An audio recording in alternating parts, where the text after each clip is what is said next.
સુફલામ સોસાયટીની હુડકોની લોન બાકી હોવાથી અધિકારીઓ કબજો લેવા આવતા થયો હોબાળો।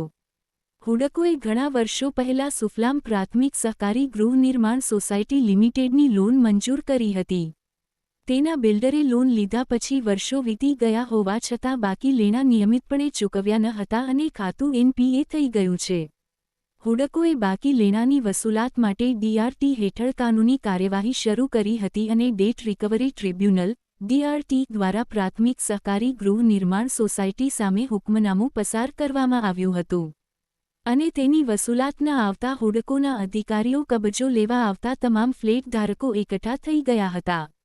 આ ગરીબ મધ્યમવર્ગના ફ્લેટ ધારકો ચોમાસામાં ક્યાં જાય તેવી રજૂઆત કરી હતી, પરંતુ Sufalam primary cooperative housing society લિમિટેડના બ્લોક નં.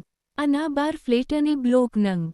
બીના 12 ફ્લેટની મિલકતોનો ભૌતિક કબજો લેવા આવેલા અધિકારીઓ ટસના મસના થતાં આખરે નોટિફાઈડ એરિયાના ભાજપ પ્રમુખ જય તેરૈયા આવી જતા તેમણે અંકલેશ્વર ધારાસભ્ય ઈશ્વરસિંહ પટેલને રજૂઆત કરતા ગાંધીનગર સુધી તેના પડઘા પડ્યા હતા। આ બાબતે ધારાસભ્યએ સીએમને મળી જાણ કરતા તેમાં હાલ 15 તારીખ સુધી મુલતવી રાખી જે તે નિર્ણય લેવામાં આવશે। હુડકોના અધિકારીઓ જતા રહેતા 132 ફ્લેટ ધારકોને હાશકારો થયો હતો। ચાલો અમે ગરીબ પરિવાર છીએ, બધા અમે ફેમિલી સાથે રહીએ છીએ, તો અમે કઈ રીતે એડજસ્ટ કરીએ? ત્યાં તાત્કાલિક મકાનનું કયો છે, તો આ રીતે પરિસ્થિતિ અમારી જોવો તો ખરી। અમે બધા ગરીબ જ છીએ, કોઈ ઓલા નથી।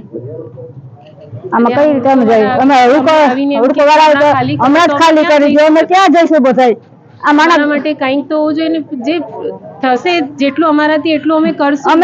ના નથી, પણ તાત્કાલિક કઈ રીતે અમે જઈ કયો? અમને કઈક નિર્ણય આપો કે આટલા ટાઈમમાં હવે તાત્કાલિક સીલ મારવા તમારે જવું ક્યાં? નાના નાના બાળકો છે બધા, અત્યારે કઈ સોલ્યુશન આપો અમને, એટલે અમને સમજ પડે બધી। સમય તો આપો જ, સમય આપો, કેમ કે આવું તાત્કાલિક નિર્ણય અમે બધા ક્યાં જઈએ અત્યારે? 132 ઘરના ખાલી કરીને ક્યાં જાય? પહેલા તો એ છે, બરાબર? એટલે આટલા બધા છોકરાવાળા, નાના નાના છોકરાવાળા મધ્યમ વર્ગના પરિવાર રહી છે અહીંયા, તો તમારે અમને કંઈક તો આનો પ્રોબ્લેમનો સોલ્યુશન આપવો જ પડશે। પરિસ્થિતિ